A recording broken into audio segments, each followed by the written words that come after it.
बिस्मिल्लाहिर्रहमानिर्रहीम। Dear students, आज का हमारा lecture number 40 first year physics, inter conversion of potential energy and kinetic energy. ये चैप्टर नंबर 4 का लास्ट जो है ना आपका टॉपिक है।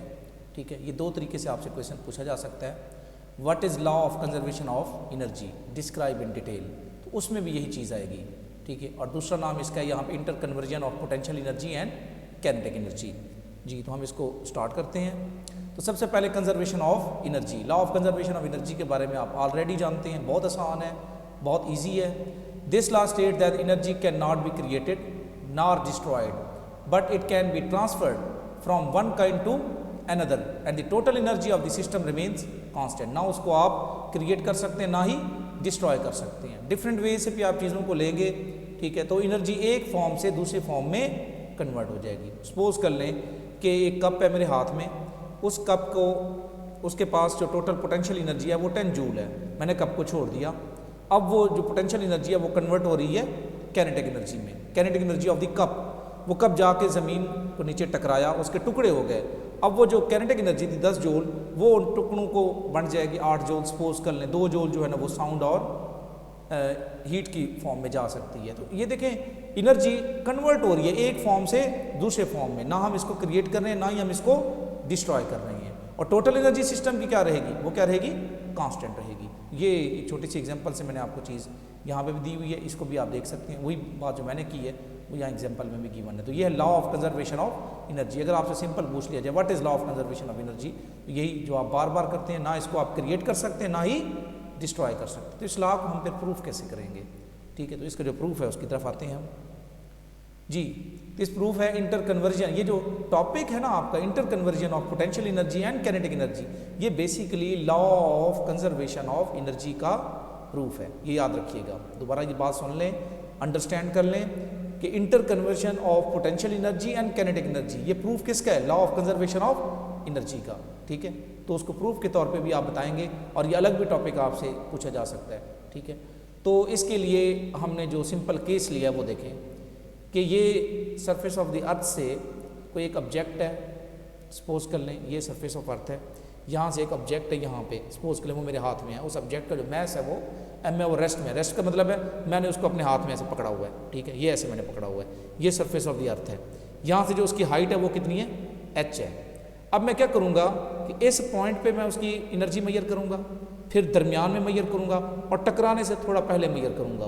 तो मैं कह रहा हूँ कि टोटल एनर्जी अगर कांस्टेंट रहती है तो पॉइंट ए पे, पॉइंट बी पे और पॉइंट सी पे क्या रहनी चाहिए, कांस्टेंट रहनी चाहिए, एक वैल्यू आनी चाहिए। बहुत आसान है जी। तो सबसे पहले डायग्राम की तरफ आते हैं। ये देखें, ये ऑब्जेक्ट, उसका मैस m है। अगर वो यहाँ पे, ये पॉइंट ए, ये दरमियान में पॉइंट बी पे मेजर करेंगे और ये पॉइंट सी, इसकी ये वाली वैल्यूज़ कैसे आती हैं ये हम यहाँ से प्रूव करेंगे। यहाँ से देखेंगे, देखें एक ऑब्जेक्ट अगर रेस्ट में है तो इसका मतलब ये है कि वो, और उसकी कौन सी होगी यहाँ पे एनर्जी, पोटेंशियल होगी। क्यों पोटेंशियल होगी, क्योंकि हमने उस ऑब्जेक्ट को यहाँ पे जब लेके गए हैं अगेंस्ट द ग्रेविटेशनल फोर्स हमने वर्क करवाया है। जितना वर्क करवाया है उस फॉर्म में वो एनर्जी, पोटेंशियल एनर्जी की फॉर्म में वो स्टोर हो गया है। तो ये सपोज कर लेंगे इसके पास 10 जूल पोटेंशियल एनर्जी है उस ऑब्जेक्ट के पास। ठीक है, जो यहाँ पे मौजूद है। अभी मैंने इसको छोड़ा नहीं है, मेरे हाथ में है, तो इसकी टोटल एनर्जी कौन सी होगी, पोटेंशियल होगी, लेकिन काइनेटिक नहीं होगी। अब पोटेंशियल का सिंपल फार्मूला आप क्या पढ़ते हैं, अब इधर आ जाते हैं हम इस मेथड को, ये वाली वैल्यू कैसे आती है। पॉइंट ए पे हम चेक करेंगे, उसके पास सिर्फ कौन सी एनर्जी होगी, potential energy. Potential energy at point A mgh। h ये अपनी मर्जी से आपने नहीं लिख देना, आपने यहाँ पे शो करवाया हुआ है कि सरफेस ऑफ द अर्थ से, ये देखें सरफेस ऑफ द अर्थ से लेके यहाँ तक, ठीक है, इसकी हाइट कितनी है ये आपने देखें, ये शो करवाया हुआ है, ये क्या है h। ठीक है, यहाँ से लेके यहाँ तक ये टोटल हाइट कितनी है h, ये आपने शो करवाया हुआ। क्लियर होगी बात जी। इसको मैं यहाँ से रेस कर देता हूँ। ठीक है, और नेक्स्ट चलते हैं। अब हम आगे आते हैं, काइनेटिक एनर्जी यहाँ पे क्या होगी इस पॉइंट पे, पॉइंट ए पे 0, क्योंकि मैंने ऑब्जेक्ट को अभी रेस्ट में रखा हुआ है, उसको छोड़ा नहीं है। ठीक है, तो ये 0 होगी। टोटल क्या होगी, potential energy plus kinetic energy. तो पोटेंशियल mgh, काइनेटिक एनर्जी 0, तो टोटल क्या आ गई mgh। अब अगर पॉइंट ए पे mgh है तो बी पे भी mgh आना चाहिए और सी पे भी mgh आनी चाहिए। ये पॉइंट है, तो हम थोड़ा सा और आगे बढ़ते हैं। अब हम देखते हैं पॉइंट बी पे। पॉइंट बी पे क्या हुआ, ये ऑब्जेक्ट था, इसको मैंने छोड़ा, जब ये नीचे आएगा तो इसकी वेलोसिटी बढ़ना शुरू हो जाएगी, ठीक है, क्योंकि एक्सेलरेशन ड्यू टू ग्रेविटी की वजह से हर 1 सेकंड बाद उसमें 9.8 या रफली 10 का इजाफा होगा, उसकी वेलोसिटी चेंज हो रही है। दरमियान में कहीं पहुंचा तो वहाँ मैंने पॉइंट पी पे ऐसे है जैसे मैंने स्केच ले लिया, क्योंकि दरमियान में वो रुक नहीं सकता, मैंने स्केच ले लिया कि उस सर्टेन पॉइंट पे उसकी एनर्जी क्या होगी, और वो पॉइंट कौन सा है, पॉइंट बी। अब वो क्योंकि दरमियान में है उसकी हाइट भी है, ये देखें, क्योंकि यहाँ से आया अब यहाँ पे पहुँचा, उसकी हाइट भी है, ठीक है, ये देखें, इस पॉइंट बी पे उसकी हाइट भी, हाइट कौन सी है, ये याद रखिएगा, पॉइंट ए और बी के दरमियान का जो डिस्टेंस है मैंने उसको एक्स से शो किया हुआ है, ए से लेके यहाँ तक जो है इसको मैंने एच शो किया हुआ है, तो इसके पास कितनी हाइट बच जाएगी, जब ये ऑब्जेक्ट मैं यहाँ से यहाँ पे आ जाएगा तो इसके पास जो रिमेनिंग हाइट है वो क्या होगी, एच माइनस एक्स। ये बात क्लियर होगी। अब पॉइंट बी पे उसके पास दोनों एनर्जीज होंगी, कैनेटिक भी और पोटेंशियल भी।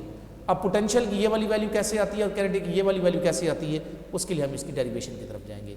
तो कैनेटिक एनर्जी का सिंपल फार्मूला आप क्या पढ़ते हैं, kinetic energy of the object at point b, kinetic energy का फार्मूला होता है 1/2 mv का स्क्वायर।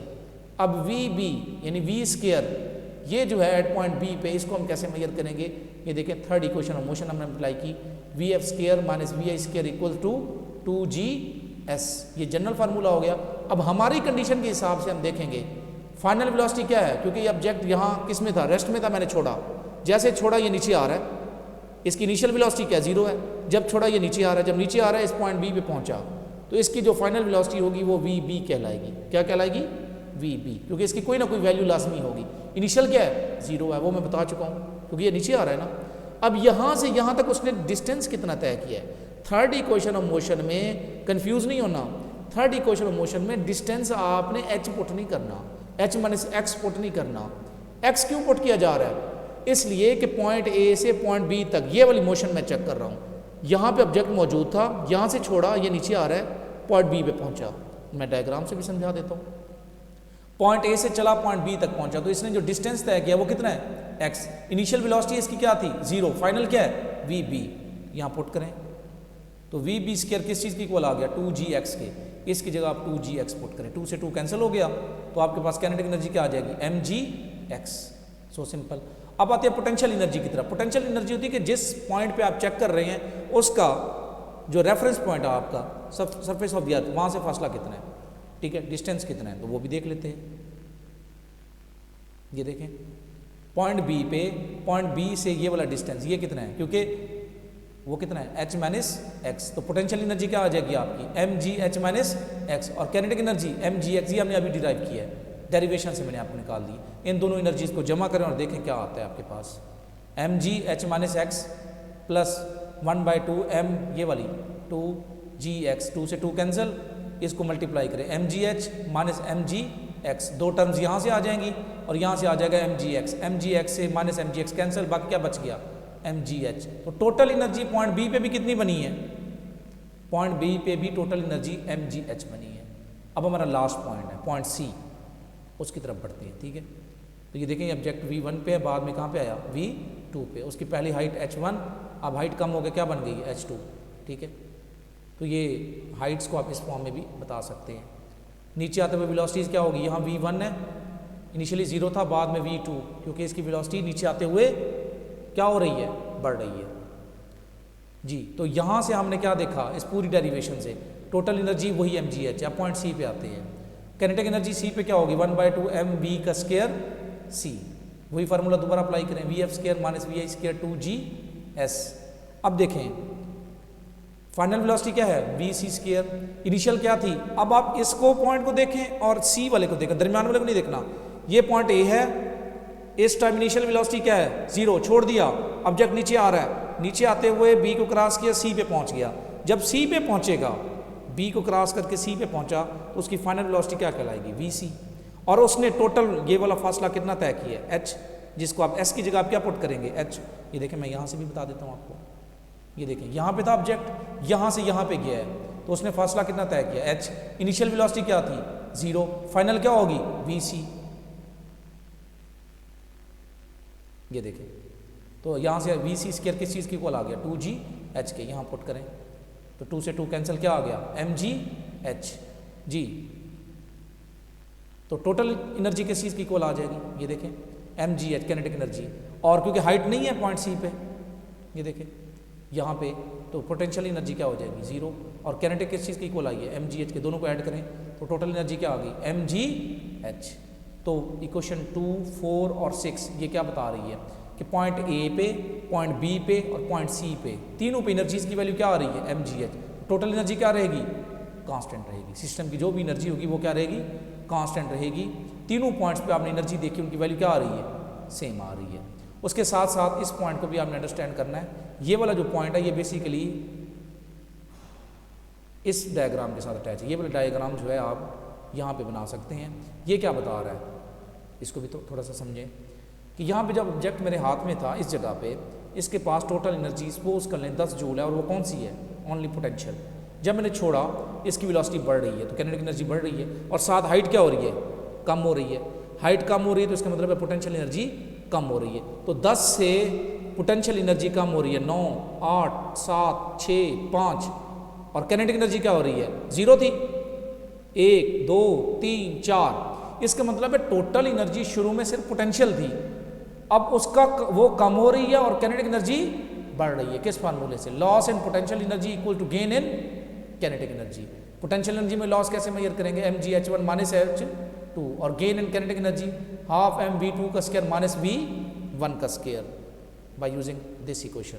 इसका मतलब है अगर यहाँ से अब यहाँ पे पहुँच गए हैं तो हाइट कम हो गई है, कितनी कम हुई है, आप इनका डिफरेंस ले लें दोनों का, ठीक है, ये हाइट कम हुई है, और एनर्जी कितनी बड़ी है, यहाँ v1 था, यहाँ पे वेलोसिटी क्या है v2, ठीक है। तो इस वे से ये आप देखा कि यहाँ पे सिर्फ पोटेंशियल थी, नीचे आते हुए पोटेंशियल कम हो रही है और कैनेटिक एनर्जी बढ़ती जा रही है। तो आप कह सकते हैं loss in potential energy equals to gain in kinetic energy. तो ये यहाँ तक इंटर कन्वर्जन का फर्स्ट पार्ट आपका कंप्लीट हो गया। आगे सिर्फ 2 लाइंस हैं, उसमें आपने ये बताना है कि ये तो आइडियल बात होगी ना कि ऑब्जेक्ट को छोड़ा तो वो नीचे आ रहा है, उस पर कोई और फोर्स एक्ट नहीं कर रही, तो इसलिए सारी पोटेंशियल एनर्जी कन्वर्ट हो रही है कैनेटिक में। लेकिन अगर आप आइडियल केस की बजाय रियल केसेस में आएँ तो वहाँ पे एयर फ्रिक्शन, ड्रैग फोर्स, ये वो तमाम फोर्सेस जब एक्ट करती हैं तो वो जब ऑब्जेक्ट नीचे आ रहा है उसमें से कुछ पार्ट एनर्जी का उस फ्रिक्शनल एनर्जी की फॉर्म में लॉस होगा, in the form of heat, ठीक है, in the form of sound, आप in the form of friction आप जनरली टर्म यूज़ करेंगे। तो हम ये कह सकते हैं कि अगर टोटल 10 है और ये जाते हुए 10 टोटल के टोटल आखिर में किसको मिल जाएगी, कैनेटिक को, ये तो हो गया हमारा आइडियल केस। रियल में क्या होगा, वो 10 में से हो सकता है कि 8 कैनेटिक को जाए और 2 जो है ना, 2 जो वो हो सकता है कि वो फ्रिक्शनल एनर्जी की फॉर्म में जाए। तो उसके लिए हमें थोड़ी सी इक्वेशन चेंज करनी होगी। अब loss in potential energy minus work done against friction, ये वर्क कैसे होगा, क्योंकि फ्रिक्शन एयर की मौजूद है, तो इस ऑब्जेक्ट ने उस फ्लूइड में से या एयर में से जब पार होना है तो वो अपनी एनर्जी यूज़ करेगा उसमें से, तो वो एनर्जी कहाँ से लेगा, तो थी ही सारी पोटेंशियल, तो पोटेंशियल का कुछ हिस्सा यहाँ पे यूज़ होगा, जो बच जाएगा वो क्या होगा, कैनेटिक। ये ऐसे है, टोटल थी 10, उसमें से 8 जो है ना वो कैनेटिक एनर्जी में और 2 यहाँ पे आ गई, 10 माइनस 2 इक्वल टू 8। इक्वेशन क्या बनेगी, एम जी एच माइनस, अब फ्रिक्शनल एनर्जी का फार्मूला क्या होता है कि फ्रिक्शनल फोर्स कितनी है और कितना डिस्टेंस आप उसको तय करवा रहे हैं। अगर वो हाइट h है तो आप लिखेंगे फ्रिक्शनल फोर्स को फ्रिक्शनल एनर्जी में आपने कन्वर्ट कर दिया, फोर्स को डिस्टेंस से मल्टीप्लाई, डिस्प्लेसमेंट से मल्टीप्लाई करवा दिया। M g h minus f h, और गेन एंड कैनेटिक एनर्जी क्या होगी 1/2 एम वी स्क्वायर, या ऐसे भी हो सकता है, इस माइनस वाले टर्म को इधर ले। अब यहाँ पे एम जी एच क्या है, अब टोटल अगर एम जी एच 10 है उसमें से 8 कैनेटिक एनर्जी के फॉर्म में चला गई और 2 फ्रिक्शन के फॉर्म में जो वर्क होगा उसमें डिसिपेट हो जाएगी। तो 8 जमा 2 10 हो गई, तो टोटल कहाँ पे रहेगा, इस इक्वेशन की तरतीब याद रखिएगा, पोटेंशियल एनर्जी का लॉस होना है क्योंकि शुरू में सारी है कौन सी, पोटेंशियल है, उसमें से कुछ हिस्सा फ्रिक्शन में और कुछ बाकी रिमेनिंग कैनेटिक एनर्जी को मिलेगा। तो इसलिए loss in potential energy equals to gain in kinetic energy plus frictional energy. अब फ्रिक्शनल फोर्स को फ्रिक्शनल एनर्जी में कैसे कन्वर्ट करते हैं, उसके साथ आप उस डिस्टेंस को, या अगर यहाँ पे हाइट है उसको मल्टीप्लाई कर दें, ठीक है। तो loss in potential energy equals to gain and kinetic energy plus frictional energy. तो ये कब होगा, in case of frictional force, अगर फ्रिक्शनल फोर्स प्रेजेंट है। अगर नहीं है तो फिर आप ये वाली क्वेश्चन यूज़ करेंगे। Loss in potential energy equal to gain in kinetic energy. बहुत आसान है, तो इसकी मैं समराइज़ कर दूँ एक लाइन में। पॉइंट ए लिया, वैल्यू क्या आ गई mgh, पॉइंट बी लिया, वैल्यू क्या आ गई mgh, पॉइंट सी लिया, वैल्यू क्या आ गई mgh। इसका मतलब है टोटल एनर्जी कांस्टेंट रहती है, ठीक है। और अगर टोटल पोटेंशियल एनर्जी थी तो वो किस में कन्वर्ट हो रही है, हमारे वाले केस में काइनेटिक एनर्जी में। और अगर फ्रिक्शनल फोर्स मौजूद है तो टोटल पोटेंशियल एनर्जी में से कुछ हिस्सा फ्रिक्शन में, बाकी रिमेनिंग किस में जाएगा, काइनेटिक एनर्जी के अंदर। ये क्वेश्चन भी आपने याद रखनी है, बहुत आसान है। तो नेक्स्ट में हम इसके शॉर्ट क्वेश्चन की तरफ आएंगे। आखिरी बात फिर मैं दोहरा दूँ, जो भी आपने लेक्चर सुनना है, ठीक है, उसको आपने साथ साथ लिखना है। इसके अंदर मैथमेटिक्स भी यूज़ हो रही है, डायग्राम्स भी यूज़ हो रही हैं। जब तक आप उसको खुद नहीं लिखेंगे, तरतीब के साथ चीज़ों को समझेंगे नहीं, तो आप मार्क्स नहीं बना सकते। तो सिर्फ ये सुनना लाजमी नहीं है, और सुनेंगे भी पूरा लेक्चर और बार बार सुने अगर आपको पॉइंट समझ नहीं आ रहा। ओके, अल्लाह हाफिज़।